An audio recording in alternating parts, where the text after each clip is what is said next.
हम सबका मन करता है कि हम जीवन में ऐसे शिखर पर पहुंचे जहां हमसे ऊपर कोई ना हो, जहां हमें कुछ करने की आवश्यकता ना पड़े, है ना? कुछ लोग इस शिखर पर पहुंच भी जाते हैं, परंतु उनका मन सदा विचलित रहता है। कितनी मनोरंजक बात है ना कि जिस विश्राम को पाने के लिए हम इतनी मेहनत करते हैं, इतना परिश्रम करते हैं, वो हमें मिलता ही नहीं। कारण स्वयं सोचिए, वन का राजा होने के पश्चात भी सिंह को अखेट के लिए परिश्रम क्यों करना पड़ता है? सोचिए।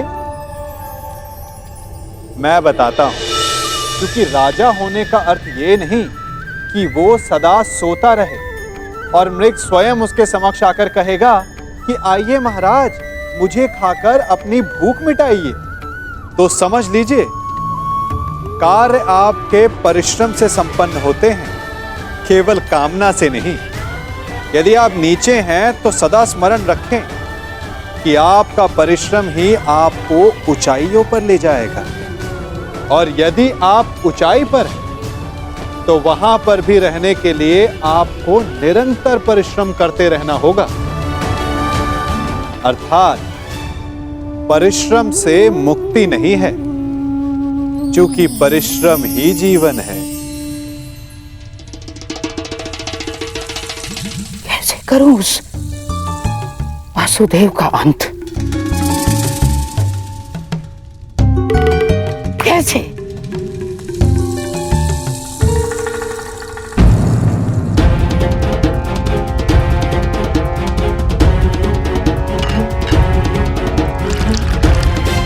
गांधार नरेश, मदिरा।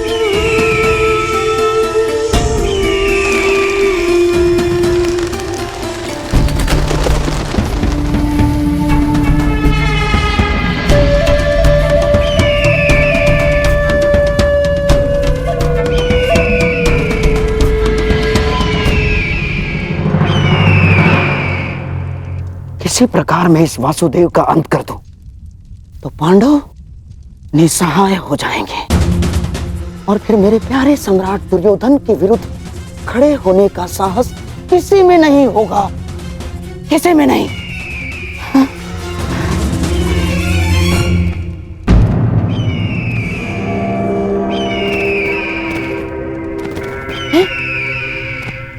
ये तो कोई संदेश है। कौन भेज रहा है और किसे?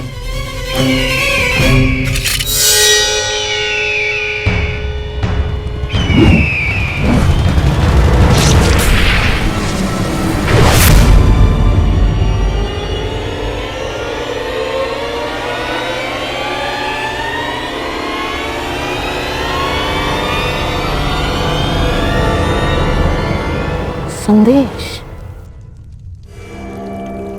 केवल आपकी लक्ष्मण।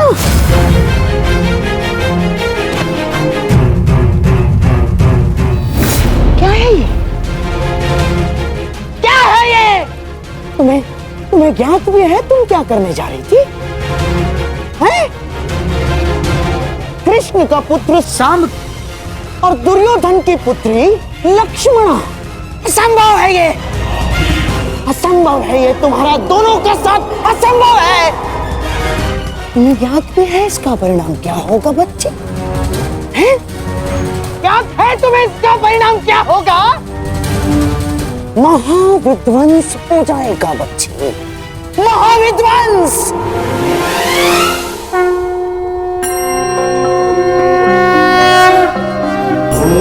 त्र्यंबकं यजामहे सुगंधिं महोदय, जी, यहाँ तो विवाह का आयोजन था ना, क्या वो समाप्त हो गया? कैसा विवाह भद्र? यहाँ तो कोई विवाह का आयोजन नहीं चल रहा है। कदाचित आप भिन्न स्थान पर आ गए हैं। अर्थात माता और सुप्रिया मुझसे झूठ कह रहे थे, परंतु क्यों?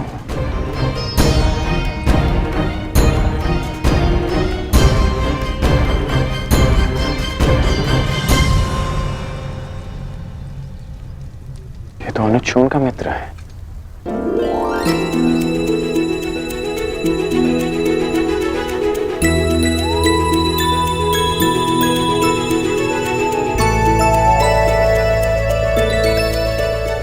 बहुत वर्षों बाद तुमसे भेंट हुई। कैसे हो तुम? मैं बहुत अच्छा हूँ, परंतु आप यहाँ भ्राताकर्ण?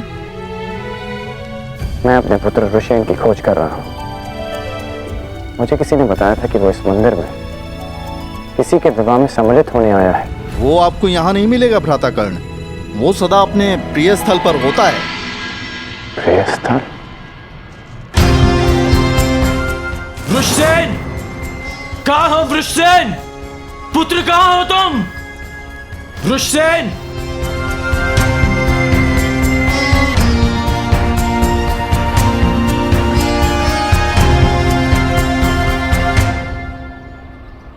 हमें क्षमा कर दीजिए महोदय, क्षमा कर दीजिए।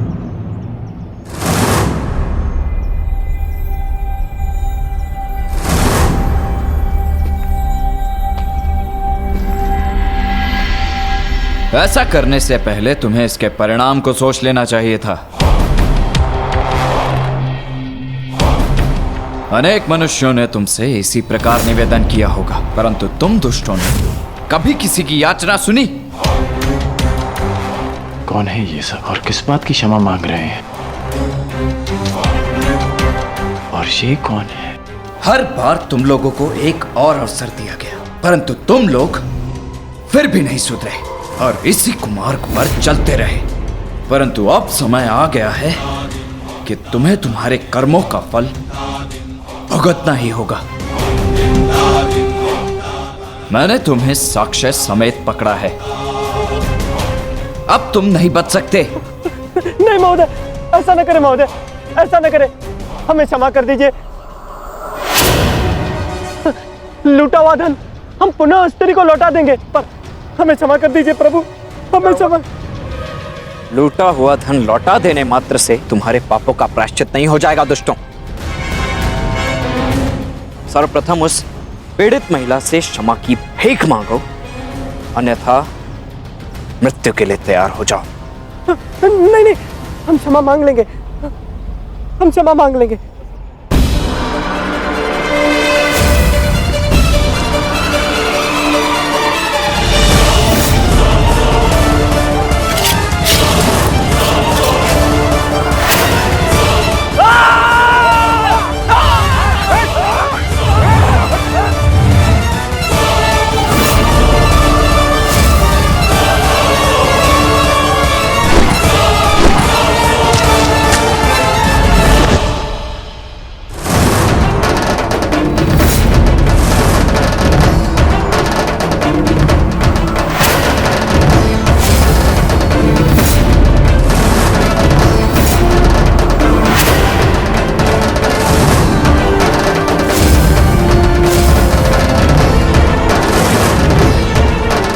वृषसेन,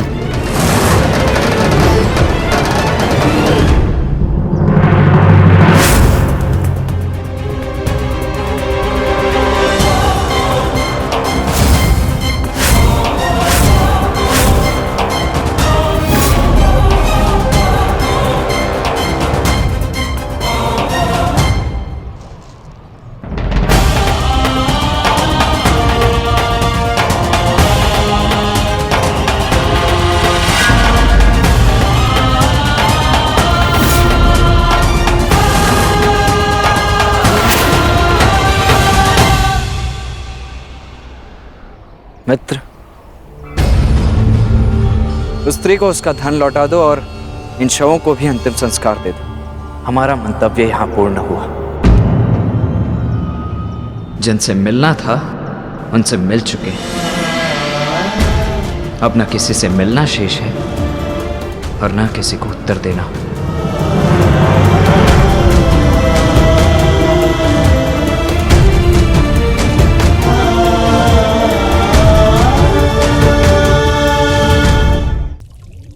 कब से चल रहा है ये प्रकरण? और कब से अपने परिवार के साथ विश्वासघात कर रही हो तुम? अब इस बात से मुझे दुर्योधन को अवगत कराना पड़ेगा। अब वो ही तुम्हारे इस दुस्साहस का निर्णय लेगा। रो लो तुम। नहीं मामा श्री, रुक जाइए। रो लो तुम, रो लो। ऐसा ना करिए मामा श्री, कृपया करके पिताश्री को कुछ ना बताइए, हम आपसे विनती करते हैं।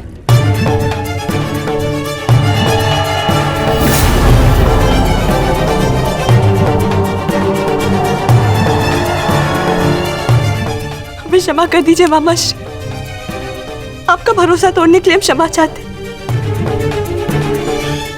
बहुत बड़ी भूल हो गई हमसे। भूल गई थी मैं कि मैं ऐसा संबंध जोड़ने का स्वप्न देख रही हूं जो कभी जुड़ ही नहीं सकता। प्रेम ने मेरी विचार क्षमता नष्ट कर दी। हमें क्षमा कर दीजिए, परंतु कृपया करके पिताश्री को कुछ मत बताइए। उन्हें पता चलेगा तो उनके हृदय को बहुत ठेस पहुंचेगी। उन्हें कुछ मत बताइए।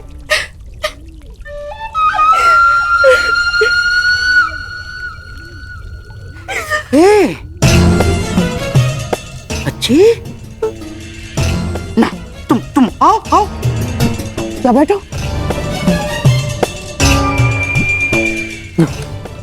रोना।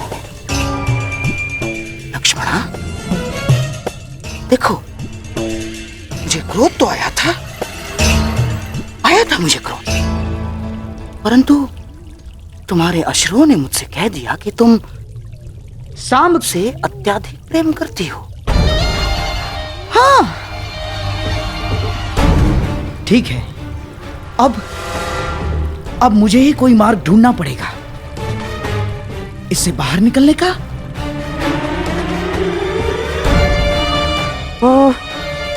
तुम क्या सांब को अभिमन्यु के विवाह में ला सकती हो? बताओ ना, बुला सकती हो तुम? हाँ, परंतु पिताश्री भी वहां होंगे ना? वही तो मैं चाहता हूँ लक्ष्मणा। केवल तुम्हारे पिताश्री नहीं, अपितु तुम्हारे पिताश्री दुर्योधन के साथ साथ सांब के पिताश्री कृष्ण भी वहां उपस्थित होंगे।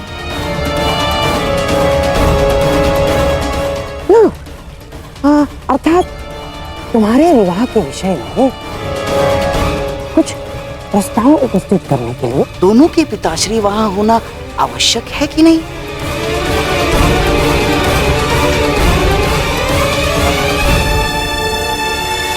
परंतु पिताश्री कभी नहीं मानेंगे। ना ना ना, तुम दुर्योधन की चिंता बिल्कुल मत करना, मैं उसे समझा दूंगा। सच? हाँ, अरे मैं अपनी लक्ष्मणा के लिए इतना भी नहीं कर सकता। तुम बस किसी भी परिस्थिति में सांब को वहां उस विवाह में ले आना, शेष सब मैं संभाल लूंगा। हाँ? धन्यवाद मामाश्री। सांब अवश्य आएंगे, हम अभी से संदेश भेजते हैं। हाँ।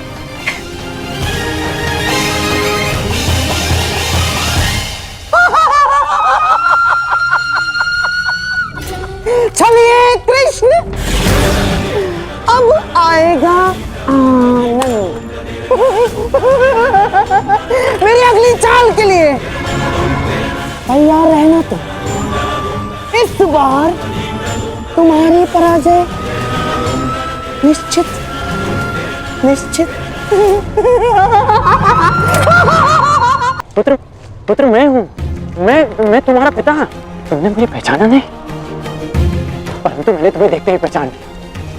तुम्हें मालूम, बचपन में मैं बिल्कुल तुम्हारे जैसा दिखता था। हाँ,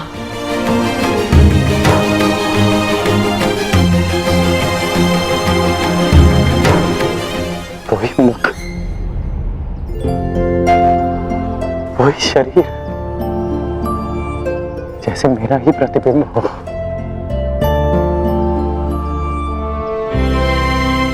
तुम बिल्कुल मुझ पर गए हो पुत्र। मुझे ज्ञात है कि आप मेरे पिता हैं, परंतु इस पिता और पुत्र के संबंध का आपके लिए महत्व ही क्या है? मेरी बात सुनो पुत्र, इस बात का क्या तात्पर्य है पुत्र? यही कि सदा आपने अपने परिवार से अधिक महत्व अपने लक्ष्यों को दिया। आपके लिए वो महत्व नहीं रखते थे जिन्होंने आपसे प्रेम किया। आपके लिए वो महत्व रखते रहे जिन्होंने आप पर उपकार किया या जिन्हें आपने वचन दिया। परंतु मेरे लिए सबसे अधिक महत्वपूर्ण मेरा परिवार है। सबसे अधिक महत्व मेरे अपनों का है। मेरी बात सुनो पुत्र, पुत्र मेरी बात सुनो। इतना रुष्ट हो अपने पिता से। जब मेरी आयु में पहुंचोगे तब जानोगे कि मनुष्य के लिए उसका कर्तव्य कितना महत्वपूर्ण होता है। मैं यहाँ केवल तुमसे मिलने आया हूं। अपना मुख मत फेरो मुझसे। इतने वर्षों पश्चात मैं तुमसे मिल रहा हूं और तुम्हें लगता है इस अवसर का कोई महत्व नहीं मेरे लिए? रुष्टसेन, क्या हो गया तुम्हें? तुम मेरी बात सुन क्यों नहीं रहे हो? मुझे तुमसे ये आशा नहीं थी। तो और क्या आशा थी मुझसे मेरे पूज्य पिताश्री कि कैसा व्यवहार करूंगा? वैसा ही व्यवहार करूंगा जैसा वो पुत्र करते हैं जिनके पिता उनसे वर्षों के पश्चात मिलते। आपका स्वागत करूंगा, आपको आलिंगनबद्ध करके अश्रु बहाऊंगा। आपने कभी सोचा है कि वर्षों के पश्चात जब आप अपने परिवार के पास लौटोगे तो सब आपकी व्याकुलता से प्रतीक्षा कर रहे होंगे? कदाचित शेष ने ऐसा किया हो, परंतु मैं भिन्न हूं। आपकी भांति मैं अपने परिवार को उनके हाल पर नहीं छोड़ सकता। मेरे लिए सबसे अधिक महत्व मेरे परिवार का है। मेरे लिए भी, परंतु मेरे लिए मेरा धर्म, मेरा कर्म, मेरा कर्तव्य भी उतना ही महत्वपूर्ण है।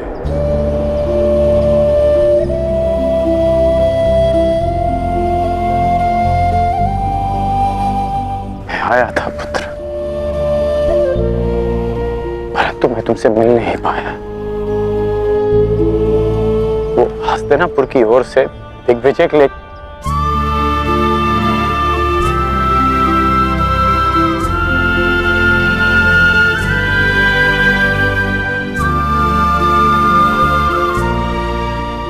तुम ही बता, यदि मनुष्य केवल अपने लिए जिएगा, अपने ही सुख के बारे में सोचेगा, तो क्या हमारी आने वाली पीढ़ी का धर्म से विश्वास नहीं उठ जाएगा?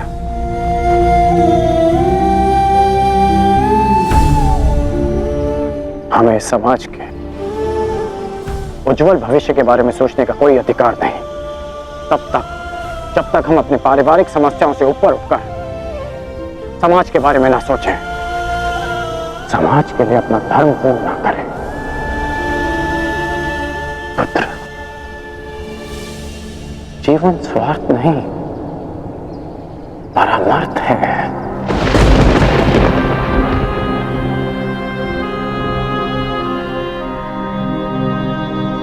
मैंने जो कुछ भी किया उसका मुझे कोई पश्चाताप नहीं, कोई ग्लानि नहीं, क्योंकि मैं स्वयं के लिए नहीं समाज के लिए जिया हूं, लोगों के हित के लिए लड़ा हूं। मैंने जीवन भर परिवर्तन के लिए संघर्ष किया। जानते हो क्यों? क्योंकि जब भी मैंने ऐसा किया तो मैंने लोगों की आंखों में आशा की किरण देखी। संसार में परिवर्तन लाने से पूर्व हमें स्वयं में परिवर्तन लाना चाहिए। इसलिए मैंने ये सब किया पुत्र। और यदि मैं ऐसा नहीं करता